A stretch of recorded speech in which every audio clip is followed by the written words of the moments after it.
What's happening? What's happening? What's happening today? Hey, what's going on? Share this out real quick.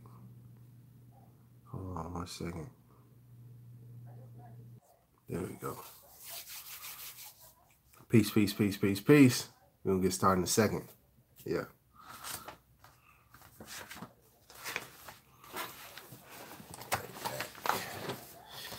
Be right back and give me some drink. We're doing a short class today, real short.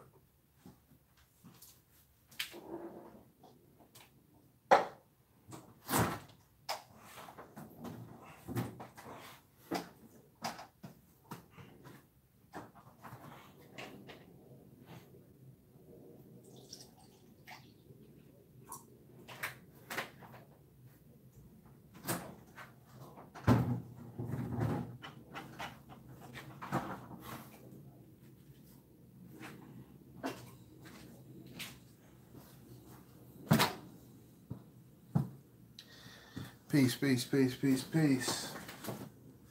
Peace, peace, peace. What's happening? What's happening? What's happening with you? Just had to get some juice. Hope you're doing all right today. I'm gonna talk about some things real quick. I felt it in my spirit to do so. So I said, man, let me make that happen.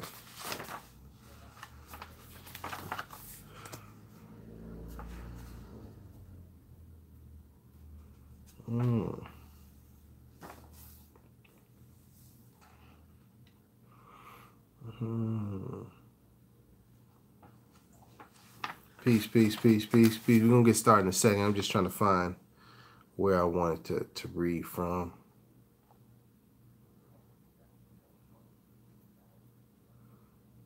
Yeah.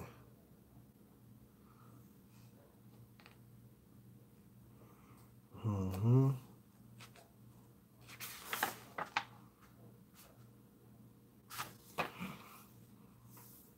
think I'll start right there. Yeah. What page is this? 13. All right. What's happening? What's happening? What's happening? What's happening? Let me see what's going on. Peace, peace, peace, peace, peace. Peace, peace, peace. Shakur, Orthodox Moor, Khalil, HD Way, Izzy. Peace, peace, peace. Assalamu alaikum. Hotep, Jumbo, Ola, Konnichiwa. What's happening? Islam. I think I covered everybody. Hope you're doing all right out there. We're gonna get into this peace, Tariq. Yeah, the Moorish American Consulate. No, we're not talking on that. Peace, Khalid. Peace, Shabaka. Peace, True to the Game. Peace, Brielle. All right. So, what we're gonna be talking about today is, this big hoopla going on right now in the media about Indigenous people, Native Americans. So we're going to talk a little bit about that. We're going to talk a little bit about Martin Luther King Jr. And we're gonna tie it all together with some love. You feel me? Indigenous. I said let me look it up just so we have a clear understanding. And today, reading from the new Oxford American Dictionary.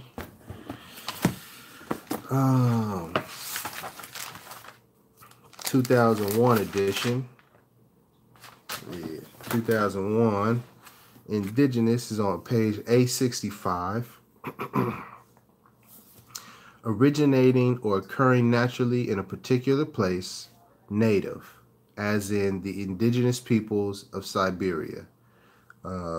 Coriander is indigenous to Southern Europe. So we're talking about people that are native.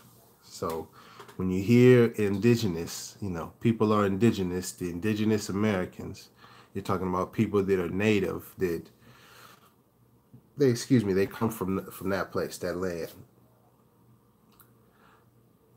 I've seen a lot of people speak about the indigenous people, and then also speak about black people, quote unquote black people, or indigenous, the Indians or the Native Americans and the black people have a lot in common.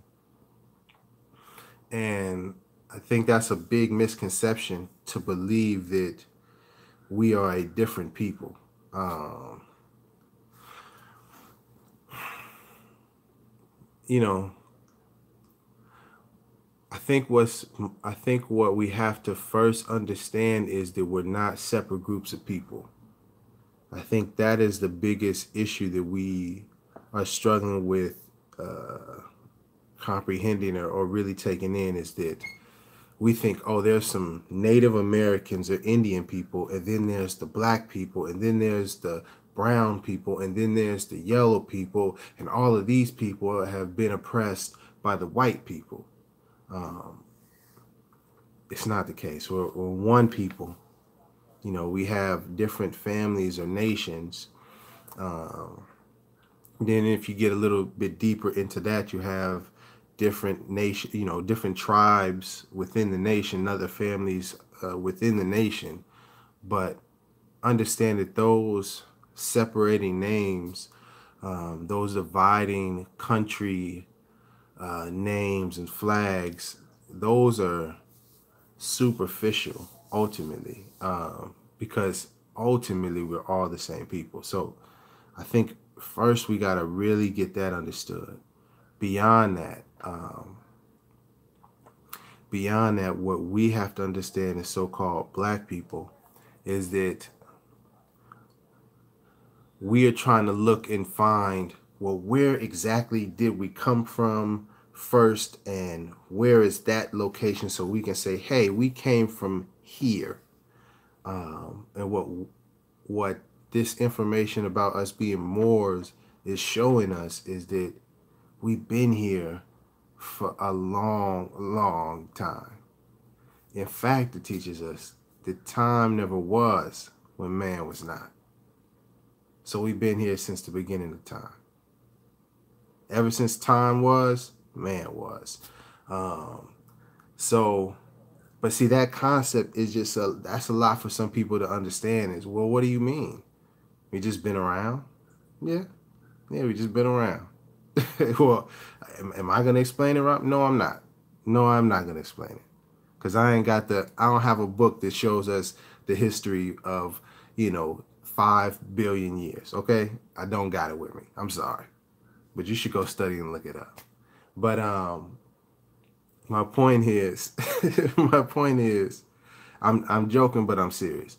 That my point is that we are indigenous, and that this identity as Moors is what allows us to claim that status as indigenous, to claim that we have been here. As long as we've been claiming black, then that makes us this idea of some foreigner from some other land.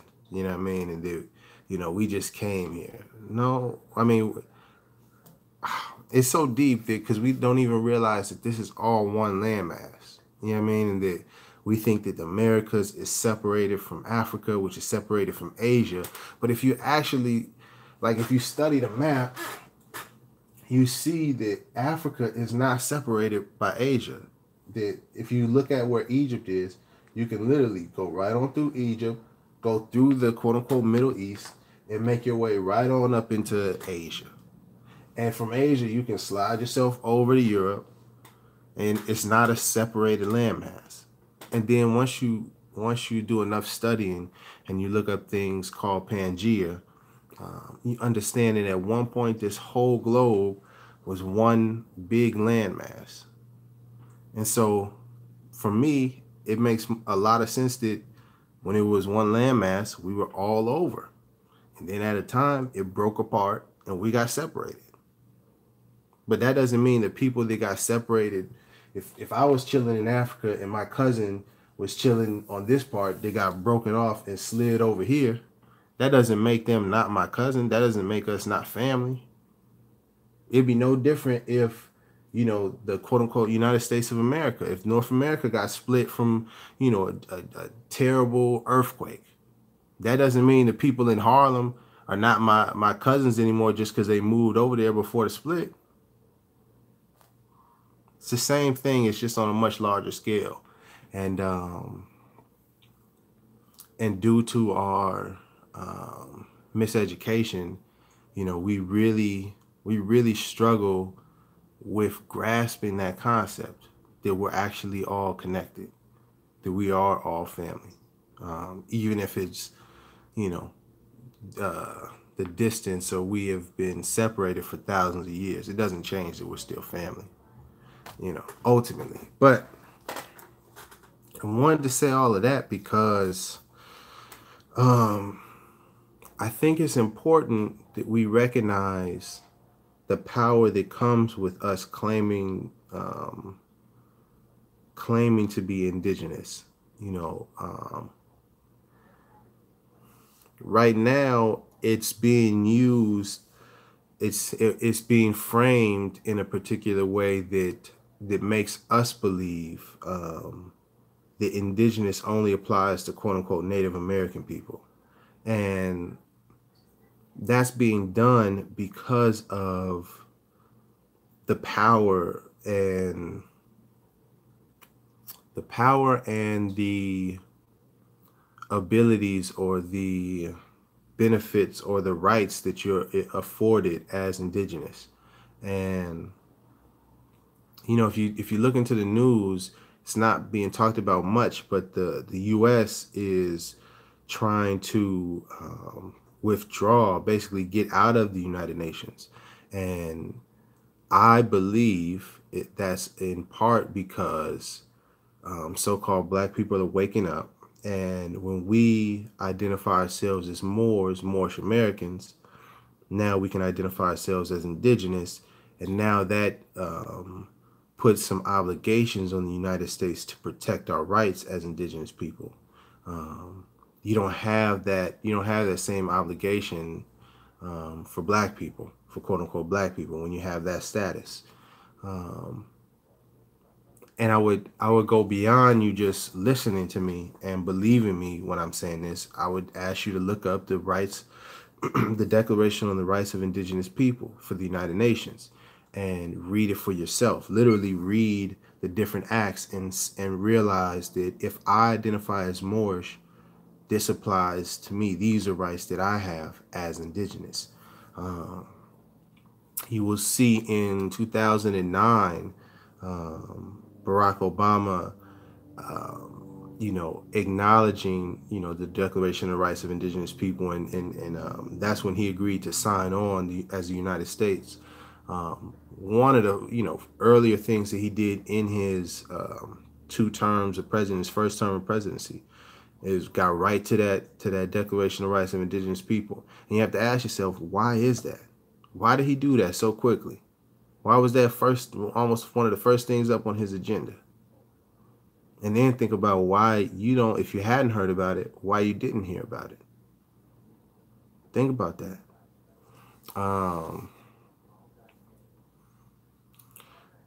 Yeah. So that kind of, I will speak on it just a little bit, that, the elder that's in the news, if you hadn't seen it, I believe his name is Nathan Phillips. I believe that's what I saw. But it was the indigenous elder that was getting harassed by the European, the young European brothers and sisters. I think there's some European sisters there too. And when I saw that, I understood the outrage and the anger and all of that. But beyond that, it's just kind of like a shameful thing. You see a little kid do, it's like, oh man, their parents didn't raise them right. You know what I mean? And I more look at the parents in that situation, and seeing that they didn't do a good job at instilling morals and respect to their children. Because that, it's just it was disrespectful. It was silly. But beyond that, I think we have to realize the shift is coming, and that if you notice how that elder handled that situation, he didn't allow his emotions to take over and control his response and lash out. He didn't get hateful. You know what I mean? He didn't do any of that. You know what I mean? He just kept on his path, and look at the response. You know what I mean? Look at how the energy shifted. And I think the lesson in that is also for us, you know, as so-called black people, as Moorish people, you know, we will be getting tested like that. We will have people, you know, all in our face. You're still just a nigger. You know what I mean? Just say you're a nigger. Stop saying. What are you gonna do then? Are you gonna get all mad like the Hulk? Is it really necessary?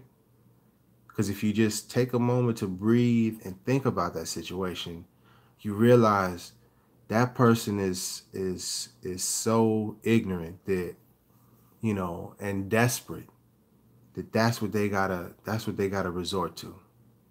For me being who I am, they're trying to insult me and put this slave label on me. That's okay. It's really a reflection of how you are. And if you can process that in the moment, you can rise above the hate and the meanness, and you don't have to stoop to their level. And you know, I guess that's why I tie in Martin Luther King. You can see him in the back a little bit, but there's a speech on YouTube. You can check it out, called "Love Your Enemies," and um, I've seen online a lot of times, never really too many people in my face arguing this, but online people will talk down about, you know, MLK using love, and well, look where that got him. He still was assassinated, and you know, you want me to turn my cheek like Jesus did, but look where that got Jesus. And one, I don't think those people are honestly analyzing or honestly reflecting on how hard it is to love someone that hates you, and not the fake love either, but genuine love. That is very difficult to do. It's not easy. It's not simple. Um, it's not weak at all. Um, but also, I think people are disrespecting just how powerful love is and the impact that it had. Because you can say whatever you like about Jesus or Yahshua, Isa, um, but his name rings bells around the world 2,000 years later off of love. I don't see too many people, you know, really repping Genghis Khan. I don't see too many people repping what's the short Alexander. You know what I mean? It's not a whole movement of Alexander the Greats. It's not a whole movement, you know, following the teachings of Genghis Khan. Um, it's a lot of people that highly respect Jesus and love, and, you know, believe in his teachings, believe in his way. But let's take it off of that, because people get caught up in religion, blah, blah, blah. Cool. Martin Luther King. You can say what you want, man. His impact is very clear around the world. Let's listen to that love your enemy speech. Listen to the wisdom in that. Think about him saying that in his time, not right now, not when it's easy to talk however you want to speak. You know, you can just talk how you want to talk. He was talking about loving your enemies in I think it was 1961, 62, something like that, when the speech came out. 1960s, talking about love your enemy. Boy, that is courageous. That's courageous. But when you listen to it, it makes sense. You know, he talks about different kinds of love, and he gets into etymology and talks about agape love, you know, being unconditional love. And I'm like, ooh, that's bad man right there. He dropping them jewels. He also speaks about, you know, Jesus saying that we have to love our enemies, not that we have to like our enemies. You know what I mean? He was like, there's some people that I do not particularly like. And but you got to love them, and you got to find something in your quote unquote enemy, even if it's the smallest, the just a microscopic piece within them. You got to identify that piece that's good. You know what I mean? That piece that's divine, that piece that's holy. And you got to love that until it grows, and then it takes over, or it heals the evilness that's inside. That's a challenge. Can you find that little tiny piece in Trump? Can you find that little piece to, you know, something about that brother that you don't have to hate, that you can actually love and appreciate? That's a challenge. Is it what about Ann Coulter? You know what I mean? Bill O'Reilly, Hannity, all of them folks. It's hard to do, but if you can, you know, that's what changes the world. That's what heals the world. And then, you know, I'm saying all of this, but I want to read from this so that you understood this isn't just coming from me, for one. I ain't trying to take the credit, but also that this is what we're supposed to be on. You know, what I'm speaking about, you know, and what Martin Luther King was speaking about, you know, what these different messengers, you know, what they've been speaking about, man, it's a universal truth. It's not going to change. You could go into different languages and different time periods, but you're still going to find these same principles. It's going to be right there. It ain't going to go nowhere. What did I want to read? I wanted to read...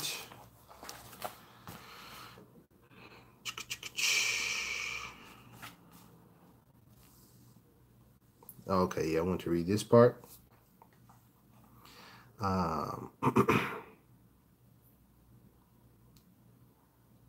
It says, this is chapter 8.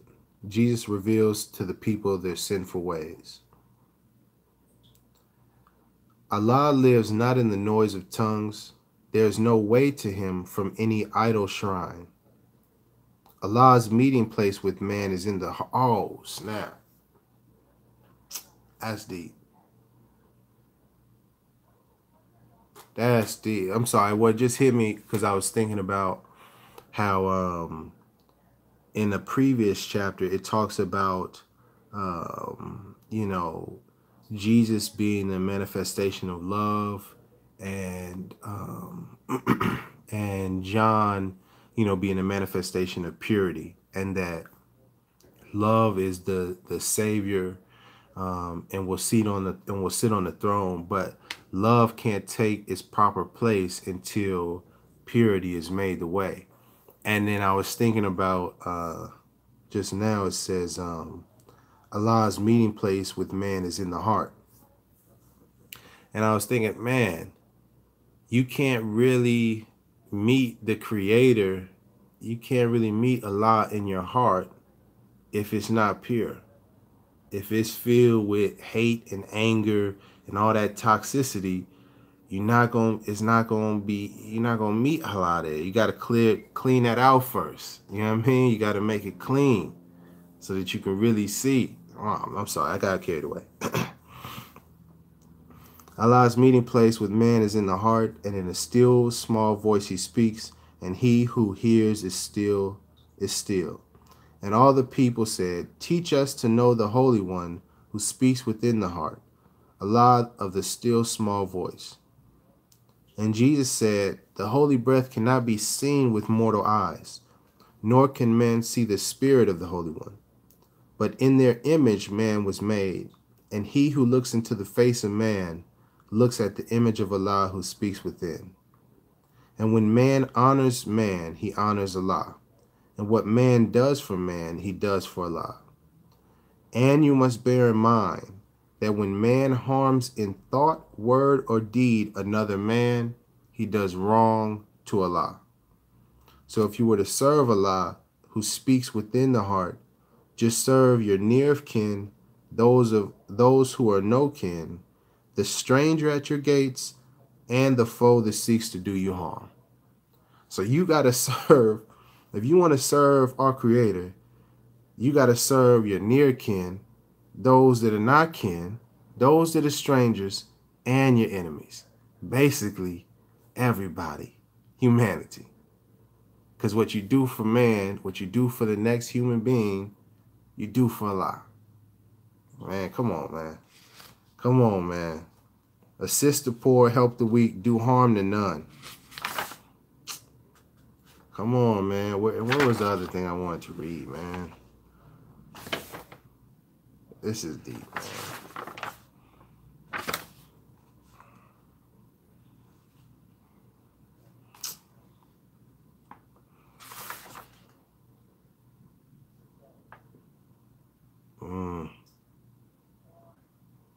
This was the talk I was talking about.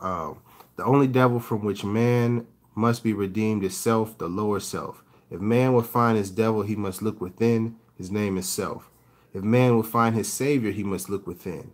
And when the demon self has been dethroned, the savior love will be exalted to the throne of power. David of the light is purity, who slays the strong Goliath of the dark and seats the savior love upon the throne. My goodness. Let me read some things. I seen some comments here. It's hard, Big Rojo. It's hard, but you got to do it. I think you're talking about love. Unconditional love is a very hard thing to do, but having a true concept as well as understanding of the word love changes everything. True indeed, Carlos.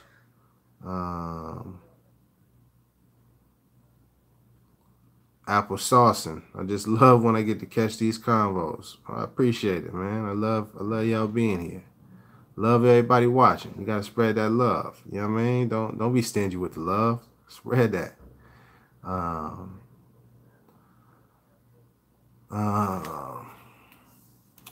Darnell Johnson Jr. Let's see. Love someone that kills, rapes, strips your children of proper knowledge and your own people, leading them into suffering for generational blockage to lead into a better future. Yeah, that's tough. Yeah, it is. It's incredibly tough. It ain't no other way around it. So is it too tough for you? You too scared, too weak for the challenge? Is that what you're saying? It can't be that. Not if you got God within you. Come on now. You're way too strong for that. Love is way too strong. Can't be defeated by evil. Not gonna happen. But it ain't gonna be easy. See, that's the trick. People think, oh, well, you're just saying love, but what about? Yeah. When someone murders your family, then what? You gonna get consumed by hate? Or can you dig deep in that thing and figure out, man, I don't understand it. I submit, Creator, Allah, God, whatever you want me to call you, I don't understand this right here. I'm going to keep moving with love and have faith you're going to reveal it to me, but I don't understand it. Can you do that? Can you keep pushing forward? See, that's a challenge, man. You know what I mean? And I'm speaking from personal experience, you know what I mean, through some things that I went through that's like, you know, it was a good time. I was like, I know I ain't got the answers. Just show me the way. Because I'm fucking lost. Excuse my language, but I'm lost. I don't know where I'm going. So please just show me what I'm supposed to be doing, where I'm supposed to be going, and I'm on it. I'm following your lead. Wherever we went, just let me know. You know what I mean? I'm not saying that you necessarily have to do that. I'm saying that for me, it got to a point where I probably could have, you know, went off into some anger, into, you know, a really dark place, and may not have made it up out of there. But I chose instead to move with love. You know what I mean? To keep the focus on that, which is why, you know, I talk about it so much now, because I done been through the experience. Um, mm, let's see.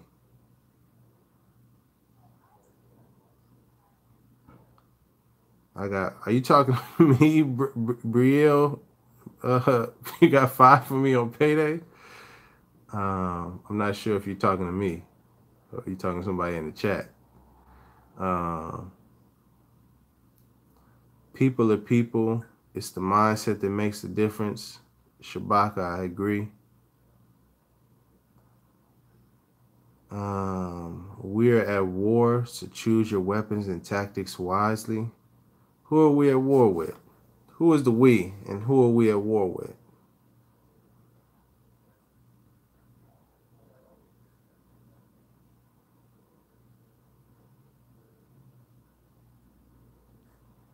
That would be okay.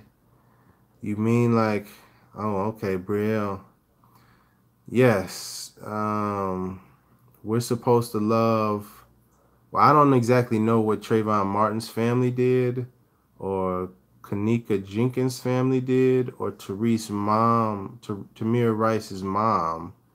I don't know what you're implying that they did. And I didn't study, you know, their actions and what they were doing, you know, after their children were murdered, respectively. Um, so I don't. Oh, they did nothing. Um, hmm. Hmm.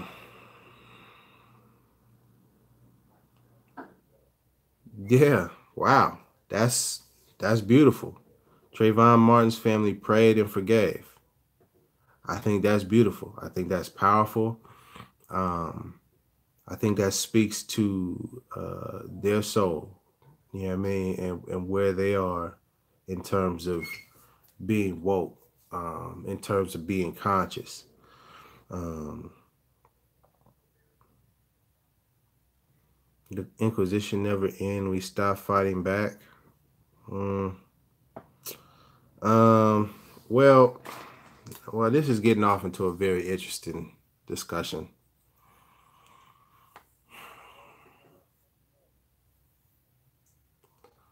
All right, this is the way that I see it. This is just my opinion. You know what I mean? You don't have to agree with my belief on this, but just understand my perspective. We are in these physical bodies temporarily. We're only going to be living for a, let's say we live 100 years. Let's just give us, you can, it's cool. Challenge the thought. Now I hope you listen to a different perspective. Let's say we live 100 years. Everybody got that 100 on the clock. Cool.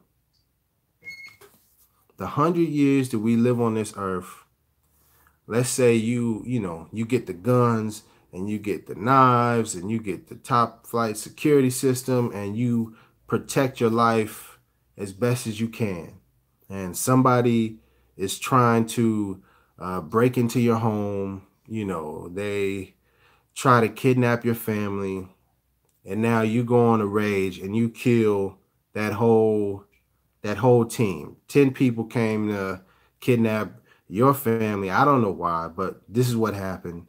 You kill them. You've protected your family. You protected your life for this 100 years. Do you think that your action on this physical plane and protecting this body and this life for 100 years is worth the potential consequences when you pass? when your soul still exists. Because I believe that your soul is gonna live a lot longer than the 100 years. I also believe that killing another human being is probably one of the worst things that you can do on this plane. My belief, because we can't create life. It's not, that wasn't our life, wasn't ours to take and decide what we wanted to do with it.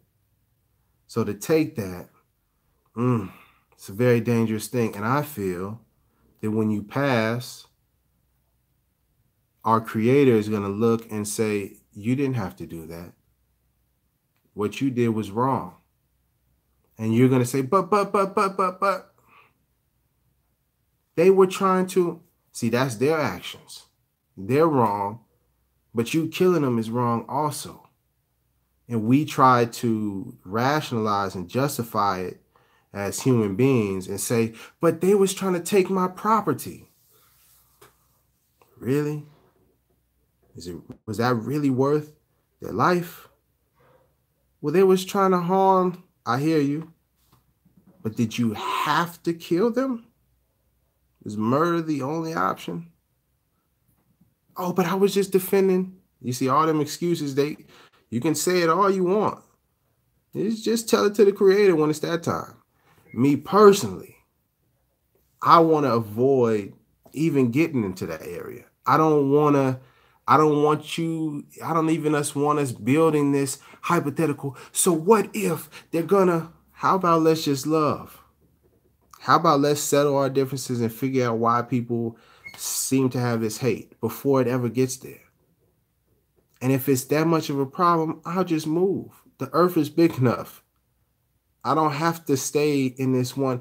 Well, but my family, okay. So we've been here for thousands of years. So what?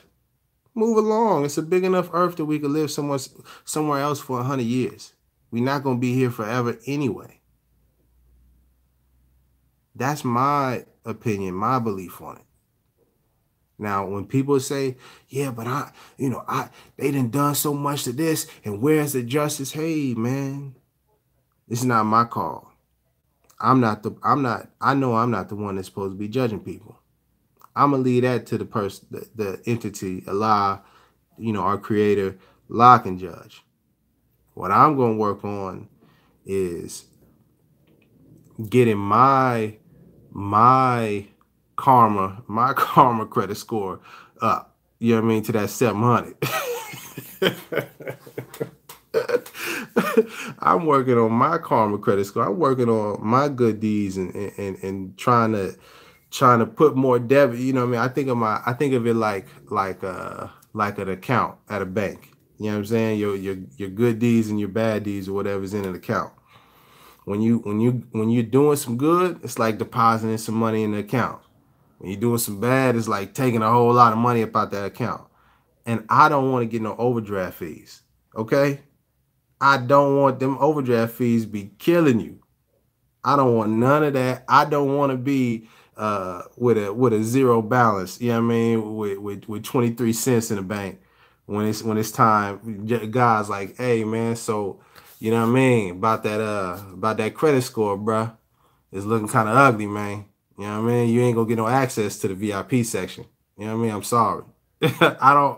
I'm not trying to be that. So for me, I try to do as much good as possible. Try to deposit as much as I can on the good side of the score, on the good side of things, and that's where leading with love comes into play. You know what I mean? When you're walking with hate, when you got that anger, it's easy to flash and do some bad stuff. It's easy for you to say, I don't care nothing about all them Europeans for what they did to us. I hear a lot of people say that in terms of this drug epidemic with meth and heroin or heroin. And I hear a lot of people say some things that's kind of callous and kind of it's apathetic.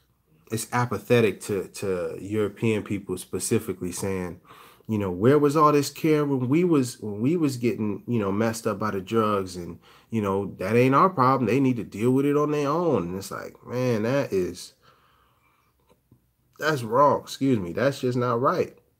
Even though we were targeted and, attacked with drugs, that doesn't mean that we then internalize that and just be just careless to anyone else's suffering. If anything, we should know firsthand how bad drugs can destroy families. And you shouldn't want that for anybody's family. You know what I mean? But I think that comes with the hate and the anger that's still lingering, in our hearts, and sometimes uh, that causes us to say and do things that's not really righteous, that's not loving, that's not who we are at our core. Uh, so we got to change that. And we got to love instead of hate. Ooh, look how I just brought that all back around. You feel? uh, mm, mm. Quran has taught me not to accept oppression. I agree. I'm not, and I think that's another confusion that people get, is saying to love someone means to accept abuse or accept wrong being done, which isn't the same thing at all.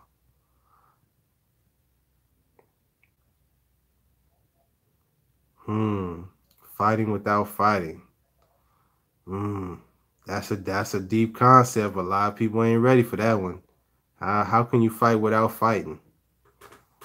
Uh, mm. Self-defense and murder are two different concepts. Yes, and I don't think defending yourself comes from killing someone. I think that is murder.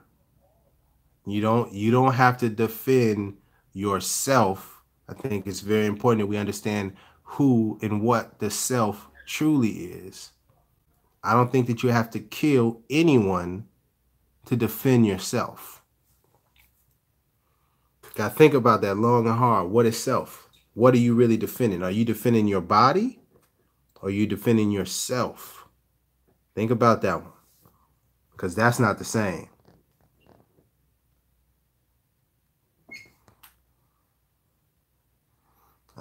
Khalid Weston, I feel you, but we can't let evil rule this plane. Again, I didn't say to let anyone let evil rule at all. That's not what I'm saying. Not what I'm saying. Not what I'm saying at all. Gotta listen very closely. I'm saying love is the answer. I'm not saying allow evil to just, hey man, I'm cool with you killing and raping and poisoning people. Yeah, I'm cool with that. That's not what I said, not one time.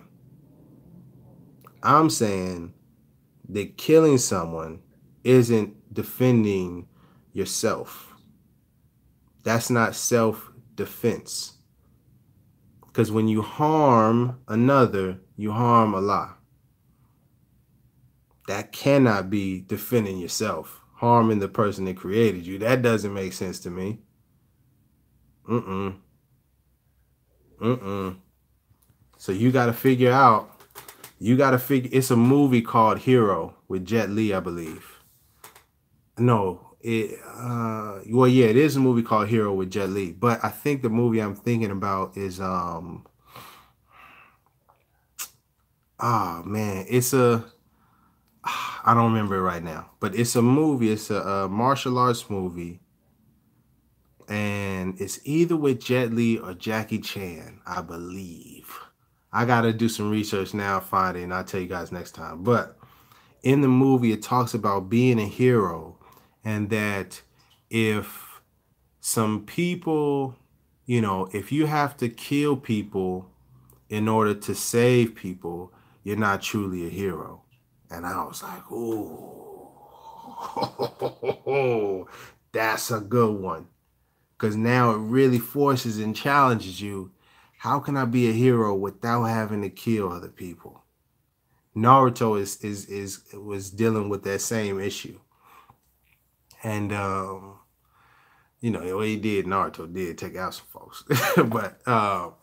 But my point, the concept though, is really, really reflecting on how can I uplift people? How can I defend myself without harming anyone else? And I feel like we easily try to just excuse it and say, well, I have to defend myself and my family, so I have to. Nah, that ain't. I mean, that is an option, but I don't think that's the solution. I don't think that's the answer. I don't think that's the way. I don't think killing someone is the way. Sorry. You're not gonna get me to say that, man. I'm sorry. Just I didn't see it in here. I was looking. If you can find it in here, please show me. The movie Fearless, maybe. I think that may be it. But my point is, you know, that man, is that we can't be killing, man. That's my point. That's not gonna solve the answer. It's a line in here that says you should live as long as you are. See, I should have studied this line. I didn't know we was gonna be getting into this part of it. It's kind of deep conversation. Let me see if I can find a line real quick, because it goes in line with what we're talking about.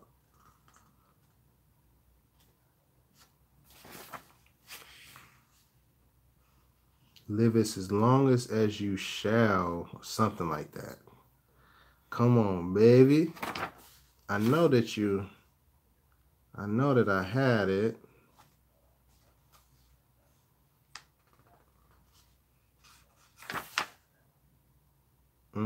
There it goes. There it goes. Man, glad I stuck to it. Didn't give up. And this is in chapter XXX. That's 39. Chapter 39. It says, a good death is better than an evil life. Strive, therefore, to live as long as thou art, and not as long as thou can. Ooh. A good death is better than an evil life. Strive, therefore, to live as long as thou artest, as long as thou art, not as long as you can. So, you know, oh man, that's deep on so many levels. That's deep on so many levels, man. I'm gonna read that one more time. Come on, man. We gotta let that sink in, man. We gotta let that sink in. Hold on, where is that at? A good death is better than an evil life. Strive therefore to live as long as thou art, and not as long as thou can.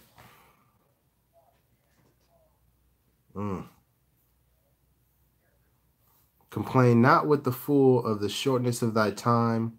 Remember that with thy days thy cares are shortened. He who give thee life as a blessing, shorten it to make it more so. Man, this whole chapter, you got to read through this chapter. Chapter 39 is called Pinnacle of Wisdom. You got to read that chapter, man. But what that re-emphasizes to me is, if I could kill this person that's trying to harm me to save my life, is that the right decision? Because I can, and then I'll be able to live longer? Or are you supposed to go the righteous route? Just a question. Now, ultimately, I won't know unless I'm in that situation. But, it's something that I do think about often, especially with the way this world is going, man. It's it's a lot of wars going on that I don't think we are really aware of. And I feel like the karma of the U.S. Waging war in a bunch of different other countries is gonna come back to North America at some point. And it's just something I think about. Wanted to put it on your mind. Let me answer a couple questions and I get up out of here. Can I read it one more time? One more time, I got you. Excuse me, I can't do that.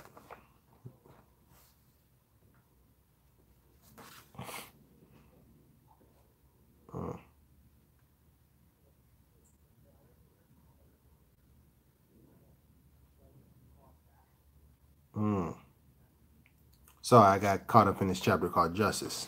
Also a good chapter. Here we go.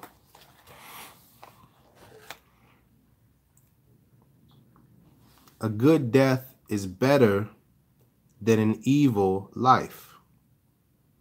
Strive, therefore, to live as long as thou oughtest. That's what it says. Not as long as thou can. And then it goes on and says, while thy life is to others worth more than thy death, it is thy duty to preserve it. While your life is worth more to others than thy death, it is thy duty to preserve it. Complain not with the fool of the shortness of time. Remember that with thy days thy cares are shortened. Take from the period of thy life the useless part of it, and what remain. Take off the time of thy infancy, the second infancy of age, the sleep, the thoughtless hours, the days of sickness, and even at the fullness of years, how few seasons hast thou truly numbered? He who gave thee life as a blessing, shorten it to make it so, to make it more so. To what end would longer life have served thee? Wishest thou to have had more opportunity or more vices? As to the good, will not he who limited thy span be satisfied with the fruits of it? To what end, O children of sorrow, wilt thou live longer? To breathe, to eat, to see the world? All this has done often already. To frequent repetition. Is it not tiresome? Is it not superfluous? I don't know what that word means. I'm sorry, I gotta read this real quick. Superfluous? I do not know what that word means. Hold on 1 second. I'm sorry. It's getting kind of good.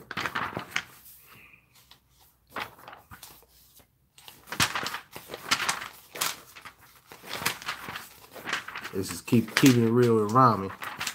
You're not supposed to read past a word that you don't know.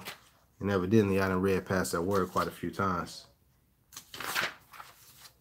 Superfluous, super collector, superficial, superfine, superfluous.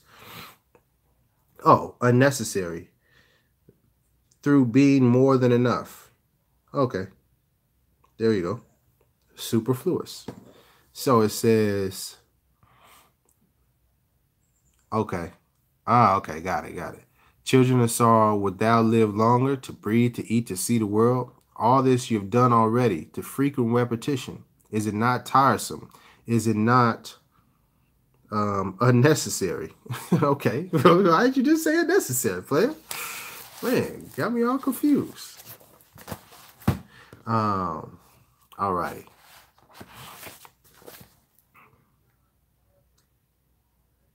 This chapter is deep. I don't want to read. We back. I think you should really read this chapter.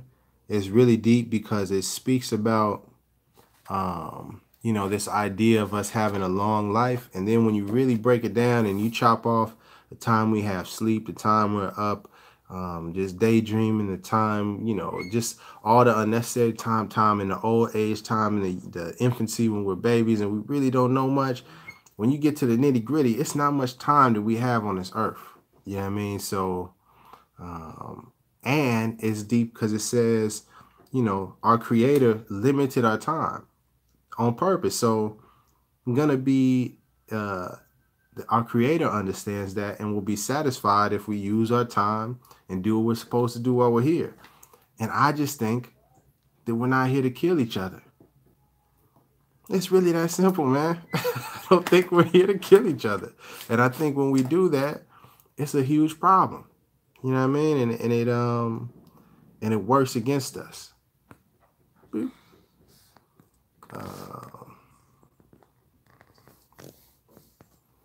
Yeah, I'm reading from the Quran, Circle 7, just so you know. Jurali.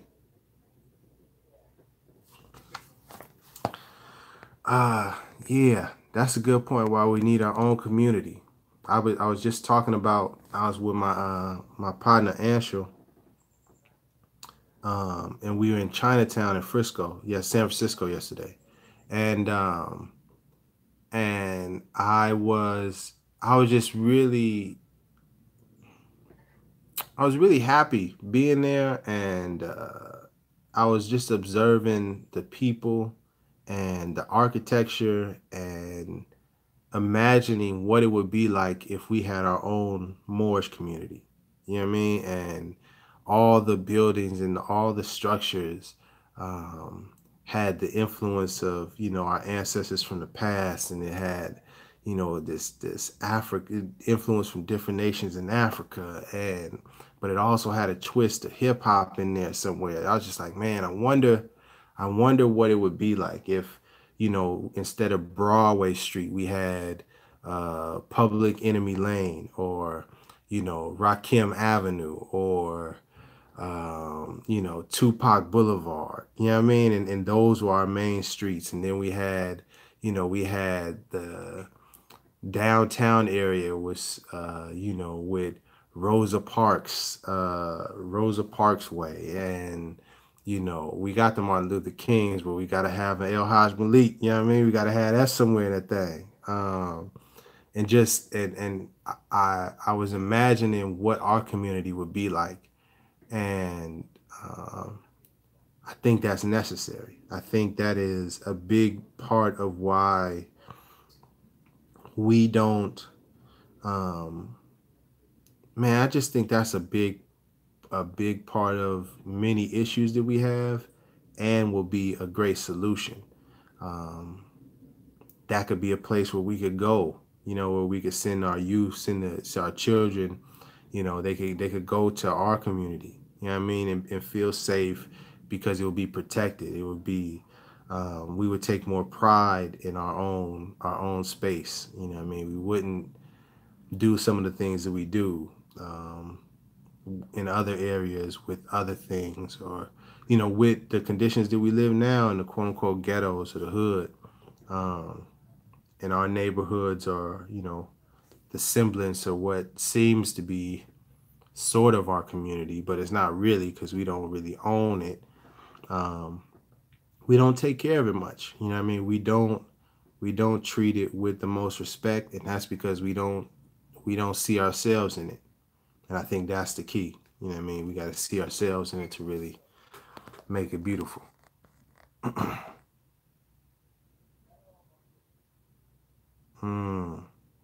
Great question. I don't understand why people should love their enemies. What if they turn people against you? Why should you care and love for them? Great question. Great question. Martin Luther King speaks about,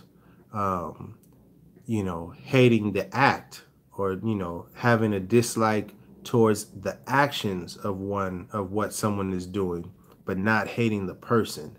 And I think that we have to be able to make that distinction. That's not to excuse the person, or that's not to absolve, or take any accountability and say that this person doesn't have to atone or pay up or receive justice for their actions. But I think that we have to do a very good job at understanding the difference between the person and the actions that person is doing, or the crimes that person is committing.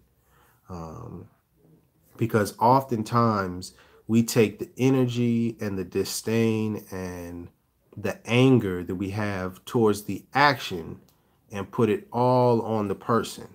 And I don't think that's very helpful. I don't think that is, I don't think that's how, I don't think that's how people heal. I don't think that's how the people that are the victims or the people that committed the crimes that was doing the wrong. I don't think that's how either of us heal. And that's why it teaches us that for those that do something wrong to you, return to them your purest love, because that purity and that love is what will heal them, because it'll be so pure, and hopefully at some point they'll recognize, man, I did this person wrong and they're still treating me with love and kindness. It's going to force them to reflect on what they're doing and who they are. And it'll also heal you, and you remaining in a place of love and in a place of kindness, despite what people do to you. You get rewarded with the universe, man, recognizes that, and that energy, that love that you are putting into them, it'll come back 10 times more and heal you.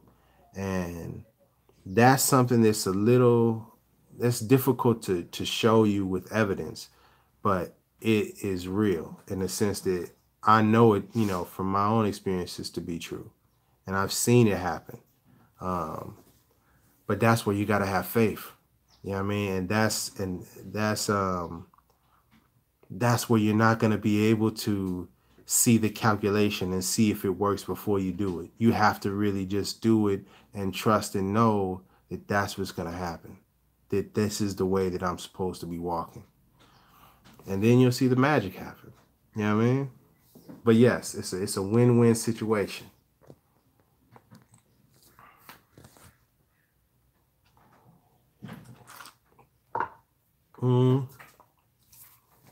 I'm at the 1 hour mark. Most of the time when you notice people that do something rational, be out of anger, lost balance and control. Yeah. I feel you on that.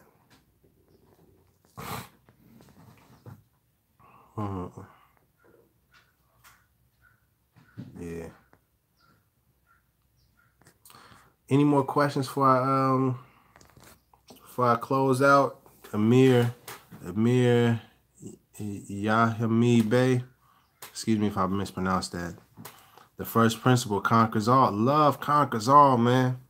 I be telling people this. They don't be hearing me though. It's sad because it sounds too. It's like, okay, but what do you mean by love? You know what I mean by love. I'm talking that pure, the same love that you have for your grandma or your grandpa, or that the little bitty baby that's just born and is just so innocent and pure. The love you see with that beautiful couple, you know what I mean? It's just glowing and hugging. The little children you see them playing at the park and just laughing with no care in the world. That love, that pure love that I'm talking about. That right there, if you can put that energy towards any person that's hating you, that's coming at you with the negative energy, man, it is like, I don't know. It is the strongest weapon that I've seen in the universe. It's nothing that can defeat that. It ain't no kryptonite. Sorry. It ain't gonna work. You know what I mean?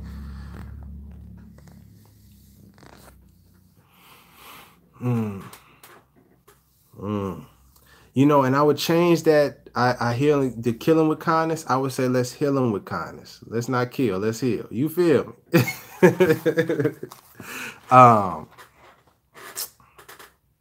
Anything.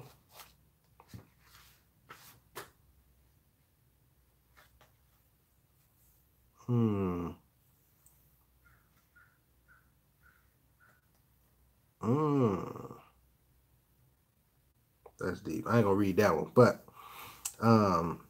was there anything else? Was there anything else we need to? I seen somebody talk about the Moorish American consulate. I'll speak on that. For anybody that's tapped in and maybe wondering about that, the Moorish American consulate or the Supreme Grand Council.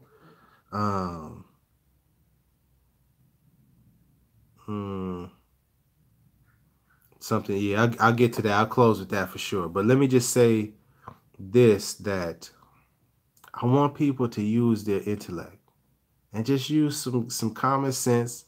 You know what I mean? Take a step back. You know what I mean? I understand it's cool to be super in the Moorish vibe and, you know, but just let's use some basic common sense that doesn't require you to know everything about Moors or anything like that, okay? I've been bringing up this Supreme Grand Council issue for about 3 years. And this is with all due respect to all the lovely brothers and sisters out there. No one's made a video, an in-depth analysis video, you know, about the Supreme Grand Council other than myself. Why is that? You ain't got to answer. You ain't got to type it in. I just want you to really think on that, because deep down, you know the answer. Like I know the answer. What I'm saying, this is not some secret, you know, highly classified Moorish information that only certain people, you know, get. No, it's there for everyone. Been there for everybody. Very important. Yet I talk about it, and everybody is, shh, you can't talk about that. Why is that? Nah, you know why. Same thing with the Moorish American consulate. I've addressed people directly, pointed things out directly. And I said, hey man, we don't have to talk about this behind the scenes or on some private call or offline where nobody can see. And this, no. Let's just talk about it in the open so everyone can understand. It's not many people that want to do that. You got to ask yourself, why is that? Are they afraid of something? Are they afraid of speaking publicly out in the open? I don't want you to answer. You just think about it. You just think about it. Analyze the situation. You know what I mean? You see for yourself, man. It's not that hard to pick up.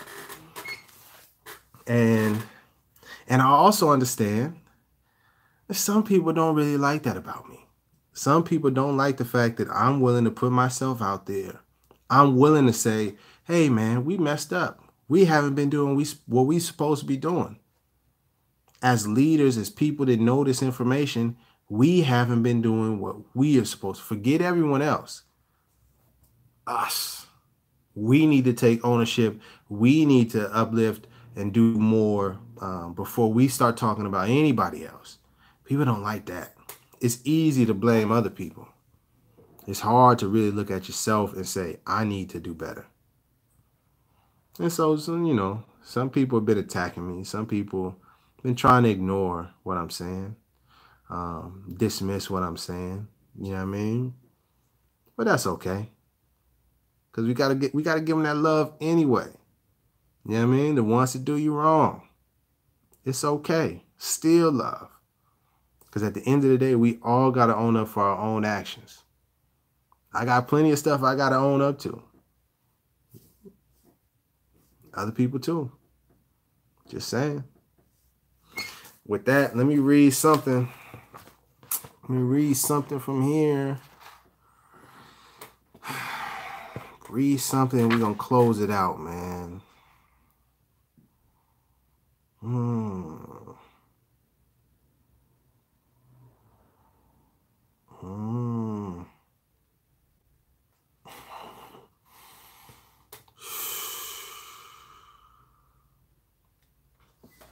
That's a deep one. I don't know if you're ready for that one. We're gonna say that one.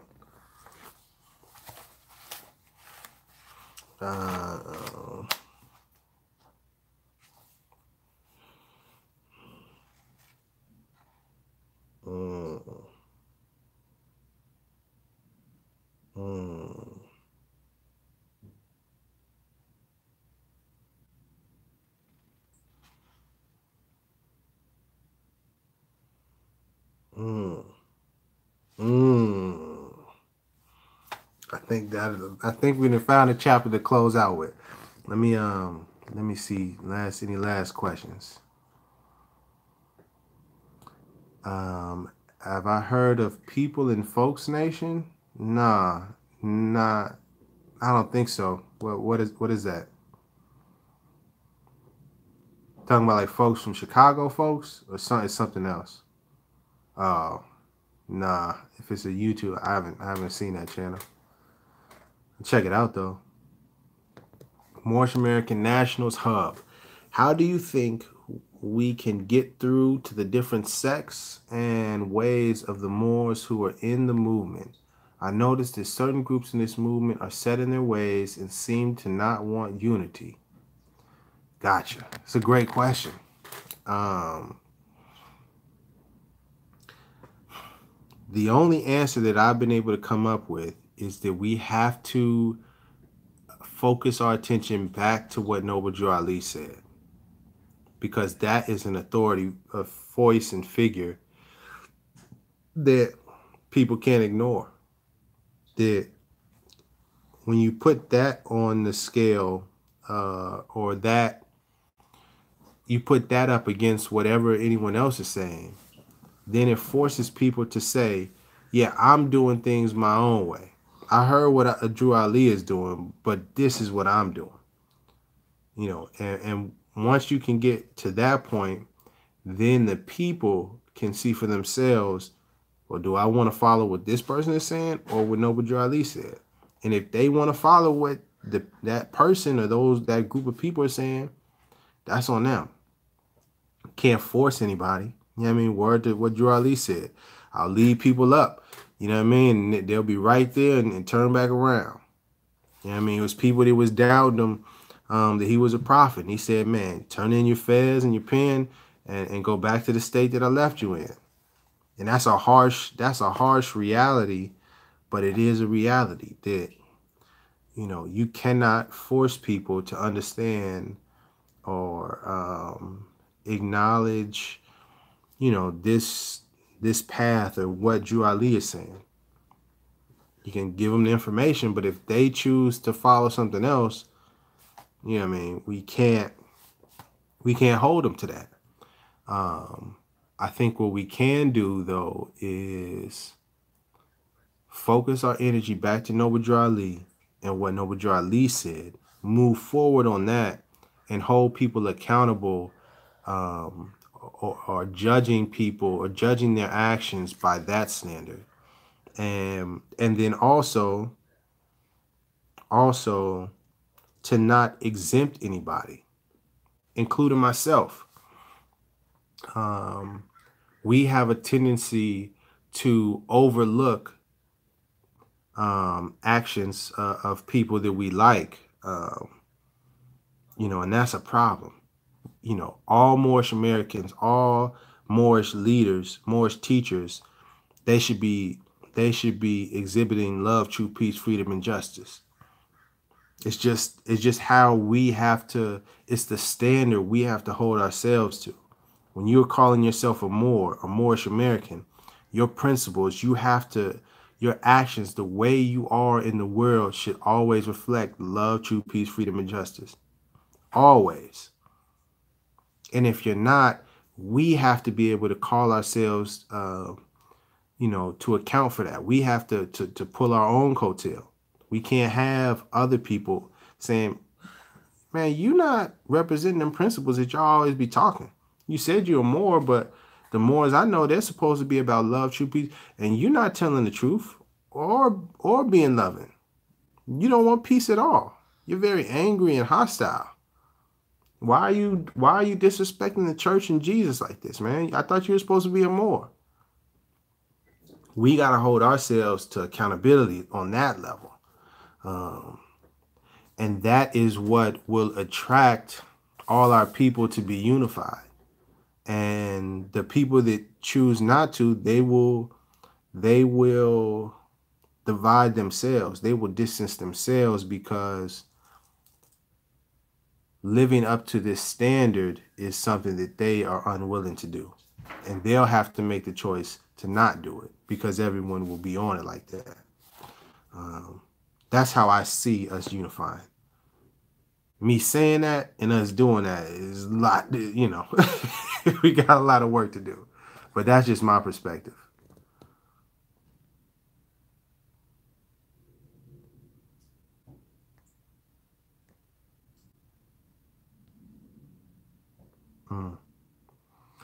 Yeah, everyone in this chat can do a little. This is very true. You know what I mean? And even my, you know, I struggle with it and sometimes just responding to people's questions. And, you know, when I get a question that I know the intention, the energy behind that question isn't to learn, it's more so to slander. You know what I mean? How can you follow Noble Drew Ali since he's a plagiarist? Whoa, why you making all of those, you know what I mean? Like that question is just framed in a way that it isn't loving, it isn't to learn, it's more accusatory, and it's more about trying to already force me to accept that Noble Drew Ali is a plagiarist and then defend myself from that angle. And I struggle with being kind and being loving when I respond. Because sometimes I want to just say, you know what I mean? Get the on. But we can't represent ourselves that way. Even though we may feel that energy, even though that person asking that question deserves, you know what I mean?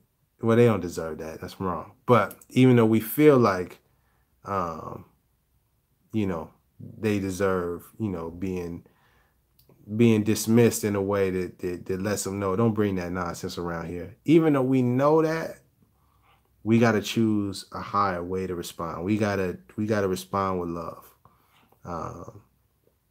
And I say that on a small level when it comes to just questions, but you can expand that to any sort of confrontation or relationship or, you know, engagement with someone, you know, that we have to do our best at all times to represent those 5 principles. And that's truly how we're going to unify, how we're going to get past all of these issues, is because people will begin to see, man, those Moors, man, you know, I don't know how to, we've been trying, you know what I mean? We disrespect them. They just come with this love. I can't deal with it, yo. I don't want to deal with that, man. That love, man, it's over. It's too much. The evil don't want to be around that. That's the real truth, man. When you really shining, you know, and it's man, just imagine it being hundreds of Moors. You know what I mean? Just imagine. Let's imagine for a second. We somewhere in Chicago. It's a fight breaking out. Big gang squabble. You know what I mean? And all of a sudden, 100 Moors come on the scene, phased up. Peace, brother. Peace. Let's chill. And then 50 of them go with one person, and they talking about, don't you know who you are, your ancestors, you're an amazing, boom, just pouring love. And then 50 go to the other one, pouring love into them and saying, what's going on between y'all two? How can we come to heal this, resolve this? How can we uplift both of y'all at the same time? How can we come to that? Oh, that's more powerful than just a bunch of black people. World star. Got the cameras out. World star. Oh, we finna go viral. Oh, get him, get. Whole different type of energy. Does that make sense? We really gotta stand on it. We really gotta be able to love someone that we don't know at all and love them like they're our brother or our sister or our daughter or our mother or our auntie or whoever. And I think when we can do that, man, you know, some things will really change. But let me read this chapter and get up out of here.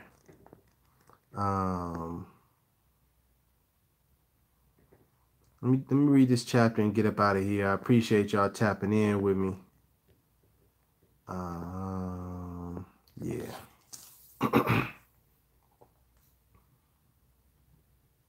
And this chapter is called Know Thyself. Weak and ignorant as thou art, O man, humble as thou ought to be, O child of the dust. Would thou raise thy thoughts to infinite wisdom? Would thou see omnipotence displayed before thee? Contemplate thy frame. Fearfully and wonderfully art thou made.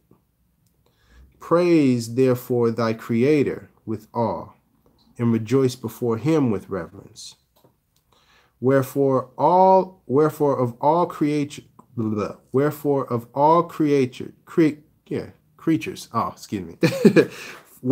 all creatures art there only erect, but that thou shouldest behold his work. Wherefore of all creatures art thou only erect, but that thou shouldest behold his works. This old English is kind of difficult to read for me. I'm sorry. Wherefore art thou to behold, but that thou mayest admire them. Wherefore to admire thou mayest adore their and thy Creator. Wherefore is consciousness reposed on thee alone, and whence is it derived to thee?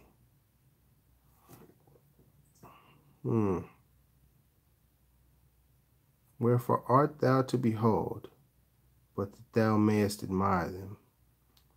Wherefore to admire thou mayest adore their and thy Creator. Okay, got it. Okay. Of all the creatures, that's what I'm trying to say, creation and creatures at the same time. Wherefore of all the creatures art thou only erect, but that thou shouldest behold his works. Got it. Okay.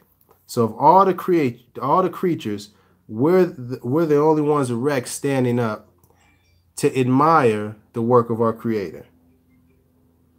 Wherefore art thou to behold, but that thou may admire them. Got it. Okay. Behold. Oh, wait. Okay, so first we behold the creatures, behold the works, and we only behold so that we can admire them. And we admire them so that we admire the Creator. Okay. Now we working. Okay. Wherefore consciousness is reposed on thee alone. And whence is it derived to thee? Our consciousness is on us. You know what I mean? It is not in flesh to think. It is not in bones to reason. Okay. The lion knoweth not that the worm shall eat him. The ox perceiveth not that he is fed for slaughter. Something is added to thee, unlike to what thou seest. Something informs thy clay higher than all is the object of thy senses. Behold, what is it? Okay. All right. Got it. So I had to work through that myself. I didn't mean to get y'all stumbled up. But it's basically saying, of all the creatures, we're the only ones that are standing upright and erect so that we can behold the creatures. And we behold the creatures so that we can admire the creatures. And we admire the creatures so that we can adore their Creator and our Creator. So that's is walking us through the steps. And then it talks about the consciousness is put on us alone. It's not on other creatures. That's why the ox doesn't know that the worm's finna eat the ox once the ox is out of here. Or no, did they say the ox? The lion, excuse me. So the worm's gonna eat the lion once the lion is up out of here. The lion don't realize that. The ox don't realize he being fed to the slaughter. Well, I don't know. I'm going off what it says. Anyway. And it says, something is added to thee unlike to what thou seest. So we can see other things and we see life, but there's something that's added to us that's just a little bit different. Something that informs thy clay, you know what I mean, the flesh, higher than all is the object of thy senses. The body remained perfect after it is fled. Therefore, it is not part of it. That thing that we have that is unlike, this added to us, that's unlike what we see. That thing that informs the clay, it's not part of the body. The body remained perfect after it is fled. Therefore, it is not part of it. It is immaterial. Therefore, it is eternal. It is free to act. Therefore, it is accountable for its actions. That's a deep line in itself, man. When you have freedom, you're then accountable for your actions. When you're free to act, now you're accountable. If you wasn't free to act, it's beyond your control, so you can't be accountable for that. But once you got the freedom to act and you know what you're doing, oh goodness, now it's on you. Knoweth that the ass or the donkey the use of food because his teeth mow down the herbage, or standeth the crocodile erect because his backbone is as straight as thine.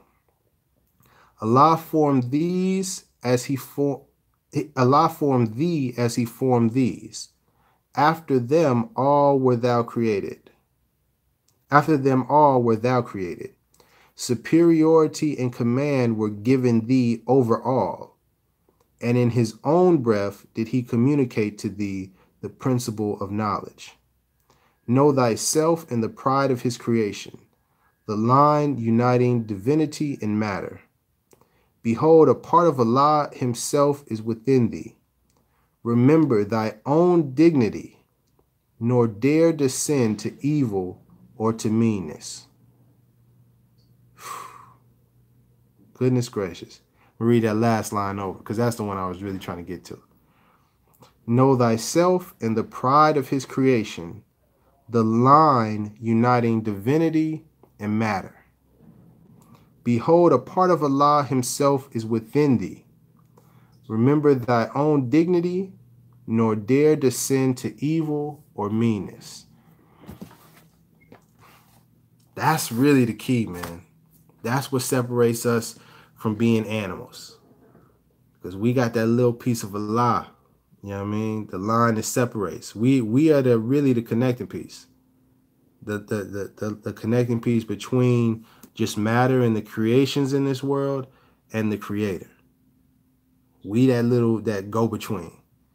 And we have certain obligations, you know what I mean, that we got to take care of the creation. You know what I mean? We're really some caretakers on this earth. And so, you know, we need to get ourselves right, humanity, stop killing ourselves, because we are not taking care of our duty as, you know, as the caretakers of this earth and looking over all the creation. You know what I mean? We got nuclear waste in the water and, you know, toxic chemicals all in the skies and GMOs in the ground. We got all sorts of issues. You know what I mean? Different species becoming extinct. How are we going to recreate that? You know what I mean? See, that's some real issues that I think that, you know, we need to start working towards. But first, we got to understand how to love ourselves. You know what I mean? And stop killing each other and uplift each other.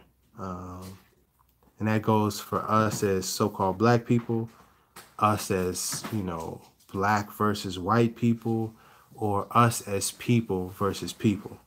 You know what I mean? Because we are all one big family, different nations, one family. Stop worrying about the skin color, because there's God, Allah, within us all. We got to love that part. I think that's it. Thank you.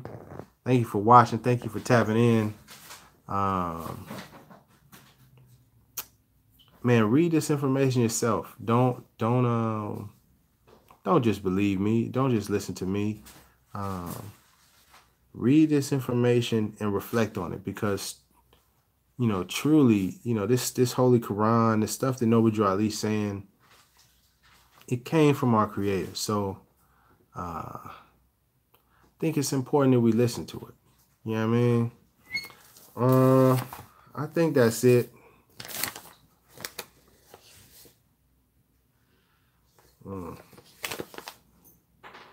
Yeah. I think that's it. Thank you. I'm going to close out with the prayer. Much love to you watching. Much love to everybody on the live stream who was watching live. And much love if you just catching up to this, you know, 5 years later. You're like, oh, man, this is some good information. Much love to you, too. All right. Allah, the Father of the universe, the Mother of love, truth, peace, freedom, and justice. Allah is our protector, our guide, and our salvation, by night and by day, through our holy prophet and through all holy prophets. Thank you. Much love. Peace.